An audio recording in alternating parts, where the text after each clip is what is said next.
Alhamdulillah kita patut bersyukur kepada Allah Subhanahu wa taala melaksanakan puasa di bawah bimbingan guru mursyid kita sehingga kalau sudah ada petunjuknya apapun yang kita laksanakan menjadi lebih mudah. Pelaksanaan dari mulai pelaksanaan berbuka, taraweh, kita mendapat bimbingan dari guru kita sehingga setiap hari kita istiqomah untuk melaksanakan taraweh, sholat taraweh dilanjutkan dengan sholat dapil bala karena bagi ikhwan TKN itu sholat witirnya nanti dilaksanakan setelah sholat tahajud. Banyak bimbingan-bimbingan yang tentunya ini tidak kita dapatkan pada saat kita belum menjadi murid bangsa Abah. Di antaranya tadi taraweh, kemudian cara berbuka. Kalau dulu mungkin kita saat berbuka kita makan sekenyang-kenyangnya. Apa yang kita inginkan di siang hari kita kumpulkan di hadapan kita. Pada saat azan kita lupa kalau kita itu harus sholat dulu. Kita makan sekenyang-kenyangnya. Tapi di bawah bimbingan guru mursyid kita tetap istiqomah melaksanakan sholat di awal awal waktu. Walaupun dalam keadaan puasa Ramadan. Ternyata ini lebih nikmat melaksanakannya. Ya, tidak terlalu kenyang kita melaksanakan ibadah. Baru selesai ibadah, kenyang ibadah, sholat maghrib, zikir dan sholat sunnah, baru kita makan. Ini merupakan suatu nikmat buat kita yang patut kita syukuri. Kemudian bulan Ramadan ini, puasa ini, ya, sebagaimana diperintahkan dalam surat Al-Baqarah ayat 183, yang begitu mungkin hampir semua umat Islam hafal dengan ayat ini. Ya ayyuhallazina amanu kutiba alaikumusiyam kama kutiba alal ladzina min qablikum la'allakum tattaqun. Perintah puasa ini turun pada bulan Sya'ban, bulan sebelum bulan Ramadan. Jadi puasa ini diperintahkan sebagaimana Allah merintahkan orang-orang sebelum kita, umat-umat sebelum kita, nabi-nabi sebelum kita, ya, juga melaksanakan puasa. Dan eh, bulan puasa ini dikatakan juga bulan yang penuh rahmat, sehingga dia sebagian saudara-saudara kita ya, mengelompokkan puasa ini 30 hari ini menjadi 10 hari penuh rahmat, kemudian eh, 10 hari berikutnya penuh ampunan, dan saya lupa tuh yang 10 harinya lagi karena memang udah lama nggak bahas masalah itu. Dan bukan kebetulan ya, di kitab Fadhailus Suhur huruf pertama pada bulan Ramadan Abah mengartikan dengan huruf ro-nya itu dengan rahmat. Apa itu rahmat menurut definisi di dalam kitab ini? Ar-rahmatu hiya iradatu isalul khair. Rahmat adalah keinginan atau kehendak untuk menyampaikan kebaikan kepada orang lain. Jadi menurut definisi ini, rahmat itu adalah orang yang selalu yang selalu ingin berbuat baik kepada orang lain, kepada siapa saja. Mungkin bahasa Indonesia dikatakan orang yang ringan tangan, ya, mudah menolong, tidak sulit untuk dimintai pertolongan. Kemudian dikatakan juga rahmat yaitu riqqatun fil qalbi taqtadi tafaddula wal ihsan. Ya. Jadi rahmat ialah dikatakan juga kelembutan di dalam hati yang mendorong timbulnya perbuatan untuk yang mendorong untuk selalu berbuat baik, selalu berperbuatan yang utama. Itu kalimat rahmat. Kemudian Abah mengutip sabda Nabi Muhammad SAW, rahmatullahi alaina wa ala Musa law sabara la ra'a min sahibihil ajaib. Rahmat Allah atas kita dan atas Musa. Kalau saja Nabi Musa itu mau bersabar melihat eh, temannya Nabi Khidir yang dengan berbagai keajaiban. Hadirin jamaah hadirin sekalian para ikhwan dan akhwat, kata rahmat ini di dalam Al-Quran banyak sekali artinya. Ada seorang ulama yang mengartikan sampai 15 kata. Di antaranya rahmat itu bisa berarti kasih sayang, bisa berarti Al-Quran, bisa berarti kelembutan, bisa diartikan cahaya dan lain sebagainya. Dan terakhir dikatakan bahwa rahmat itu adalah Nabi Muhammad Sallallahu Alaihi Wasallam. Sebagaimana sabda sebagaimana firman Allah Subhanahu wa taala dalam surat Anbiya ayat 107, A'udzu billahi minasyaitonir rajim. Bismillahirrahmanirrahim. Wa ma arsalnaka illa rahmatan lil alamin. Dan tidaklah aku utus engkau kecuali menjadi rahmat bagi seluruh alam. Jadi Rasulullah SAW diutus ke alam ini untuk membawa kebaikan bagi seluruh alam. Tidak dikatakan lil muslimin atau lil mukminin, tapi lil alamin. Untuk semua, untuk makhluk hidup, untuk benda mati, untuk pohon, untuk hewan, untuk batu-batuan, tanah, pasir, air, udara. Ya, dikatakan bahwa semuanya mendapat rahmat dari Allah Subhanahu wa taala melalui utusannya yaitu Nabi Muhammad sallallahu alaihi wasallam. Dalam hal ini Amin. eh, kita akan membahas bahwa rahmat itu adalah kasih sayang. Rahmat itu adalah cinta. Sebesar apa sih rahmat Allah kepada kita? Ya. Nah, dalam Sahih Bukhari, Rasulullah SAW bersabda, beliau mengatakan, ketika aku diciptakan, Allah menyertai kepadaku itu, kepada alam ini memberikan 100 rahmat. Satu diberikan kepada umatnya, kepada manusia, dan 99 ini masih tersimpan. Mana satu rahmat itu? Satu rahmat itu ini kehidupan kita ini semua. Kita mendapatkan udara, kita mendapatkan eh, dijadikan oleh Allah Subhanahu wa taala sebagai ciptaan yang terbaik, ya.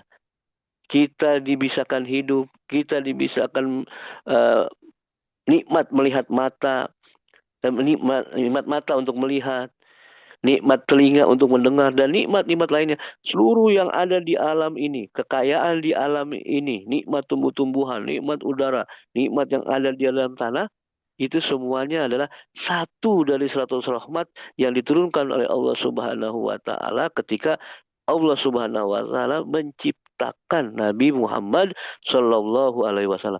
Baru satu, ya, yang diturunkan, yang 99 disimpan. Kita sudah merasakan betapa nikmatnya, betapa bahagianya kita diciptakan oleh Subhanahu wa taala. Nah, kasih sayang kita sebagai manusia, tentunya kita harus mengikuti kasih sayang yang dicontohkan oleh guru kita. Karena kasih sayang, rahmat yang diberikan oleh guru kita kepada kita itu senantiasa itu merupakan sifat rahmat dari Allah Subhanahu wa taala. Karena ya, seorang mursyid pasti mempunyai sifat yang sama dengan Al-Khaliq, dengan Allah Subhanahu wa taala.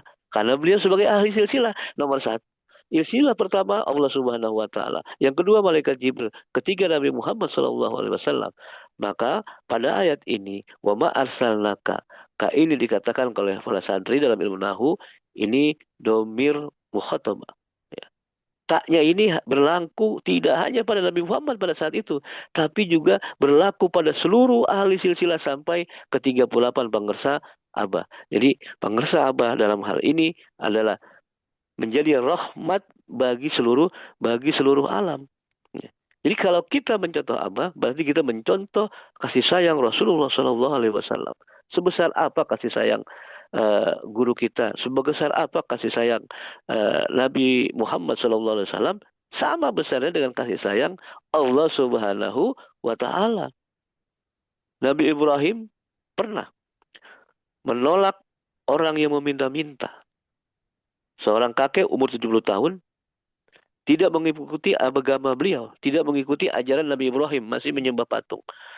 Meminta-minta, tidak diberikan oleh Nabi Ibrahim. Kemudian Nabi Ibrahim ditegur oleh Allah Subhanahu wa taala. Ya Ibrahim, kenapa peminta-minta itu tidak kamu berikan? Dia itu minta makan, dia lapar. Apa kata Nabi Ibrahim? Dia orang kafir. Dia tidak mengikuti agama yang saya ajarkan. Dia masih menyembah berhala. Apa kata Allah Subhanahu wa taala?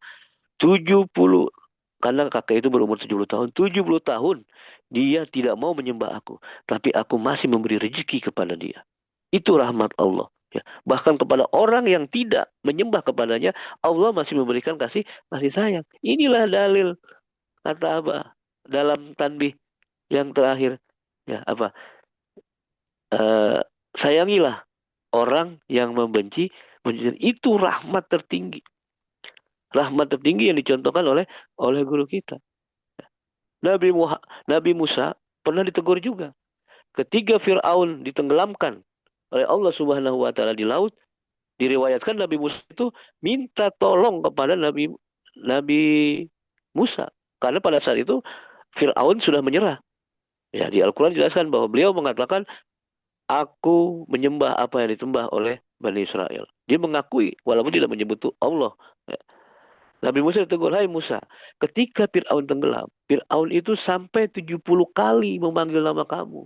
Menyebut-nyebut nama kamu. Minta pertolongan. Kenapa kamu tidak menolong? Kemudian Musa bertanya, apakah harus saya menolong? Apakah saya harus menolong? Loh iya, harus ditolong. Apa kata Nabi Musa? Subhanallah. Kasih sayangmu. Rahmatmu ya Allah. Meliputi orang yang pernah berkata, Ana Rabbukumul A'la. Aku adalah Tuhan yang paling tinggi. Jadi kata Nabi Musa, terhadap orang yang pernah mengaku Tuhan aja, rahmat Allah itu masih diberi. Kemudian kata Nabi Musa, apalagi terhadap umatku yang setiap hari berzikir, la haula wa la quwata la ilaha illallah. Itu rahmat Allah. Artinya kasih sayang yang kita miliki harus meliputi orang yang benci sekalipun kepada kita. Sekalipun benci kepada kita. Sekalipun tidak suka kepada kita. Suka mencaci kita, memaki kita. Artinya kasih sayang itu tetap harus kita berikan. Karena kebencian tidak bisa merubah kebencian.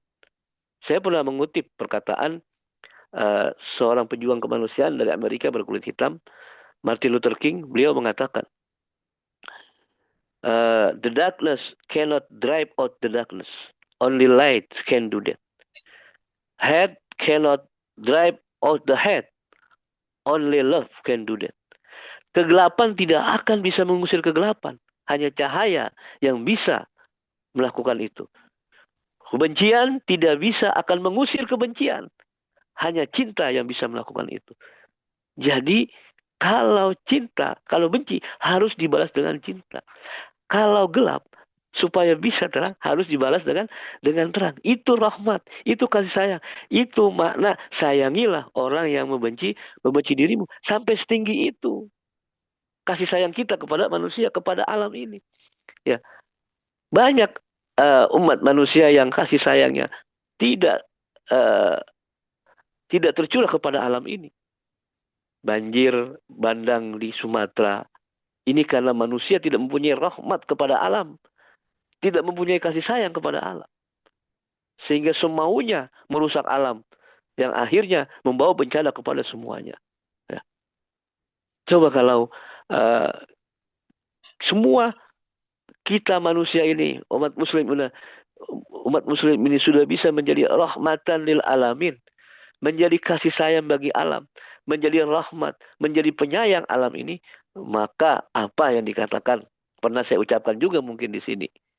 Ya, apa yang dikatakan oleh Abdul Karim, seorang ilmuwan dari Inggris, beliau mengatakan, if all Muslim were Sufis, all people would be Muslim. Apabila seluruh orang Islam ini bertasawuf, bertoriko, maka beliau yakin seluruh manusia di dunia ini akan menjadi orang Islam. Artinya Islam ini bisa menjadi rahmatan lil alamin kalau sudah lengkap rukunnya. Kalau orang sudah bertoriko. Orang yang belum bertoriko belum bisa dikatakan menjadi rahmatan lil alamin. Belum menjadi Islam yang kafah. Masih kurang rukunnya. Tidak sempurna. Ya. Beca rodanya harus 3. Tapi yang dipakai 2. Tidak bisa dibuat lagu.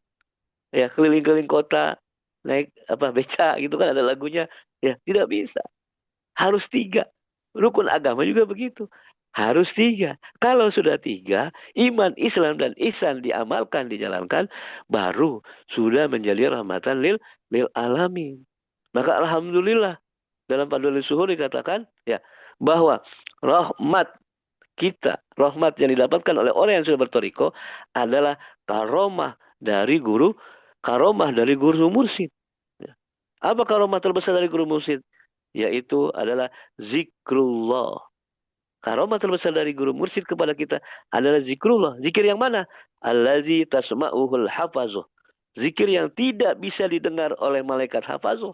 Malaikat yang menjaga kita setiap hari. Beliau tidak mendengar. Mereka tidak mendengar zikir kita. Wala yatoliu alaihi malak. Ya, tubuhu.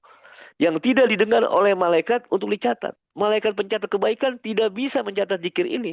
Ya. Kemudian dikatakan lagi wala syaitanu fayufsiduhu.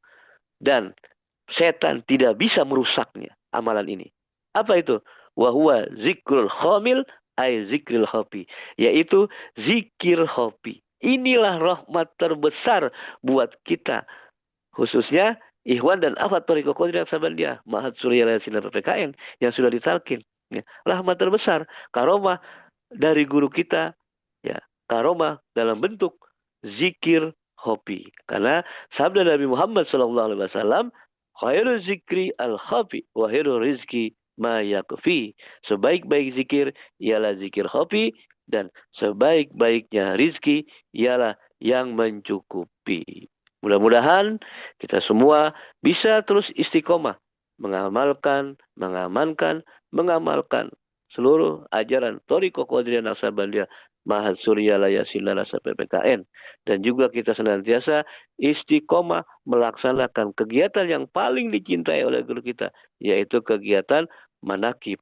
Bukti kita istiqomah, bulan Ramadan kita tidak tutup seperti saudara-saudara kita, majelis-majelis saudara kita yang di luar TKN. Bulan Ramadan ditutup. TKN tidak ada penutupan. Bahkan jam bukanya lebih cepat. Pada bulan Ramadan yang biasa dimulai maghrib berjamaah, ya, dibukanya asar berjamaah. Belum ada, Pak, selain Bapak Ibu ya, selain Ikhwan Thariqah TKN, ya. Ini sebagai rasa syukur aja. Belum ada orang yang beribadah di bulan Ramadan mulai dari asar, maghrib, isya sampai taraweh. Belum ada. Baru Ikhwan TKN yang melaksanakan. Ini juga suatu karomah, ketaatan. Yang dikatakan ketaatan dari Allah Subhanahu wa taala. Yang penting kita tidak mengakui ketaatan ini dari kita. Ya, karena kalau ketaatan dari Allah Subhanahu wa taala itu juga rahmat. Seperti yang dikatakan oleh Ibnu Athaillah, la tufarrih ta'atu innaha barozat minka wa frah biha annaha barozat minallah. Ya. Jangan engkau bangga, jangan engkau merasa senang karena ketaatan itu dari dirimu. Maka senanglah, sesungguhnya ketaatan itu dari Allah. Karena sesungguhnya kalau ketaatan dari Allah dengan Allah dan kepada Allah itu adalah rahmat buat kita juga. Alhamdulillah. Dan tentunya kita juga bersyukur sebesar-besarnya ya, karena di bulan Ramadan ini kita tentunya mendapat rahmat yang besar dari Allah Subhanahu wa taala melalui guru mursyid kita, yaitu tadi nikmat rahmat bisa melaksanakan zikir khafi. Alhamdulillahillazi faddalana ala katsirin min ibadihil mu'minin. Senantiasa diberkahi semuanya segalanya selamanya. Wallahul muwaffiq ila aqwamit thoriq. Wassalamualaikum warahmatullahi wabarakatuh.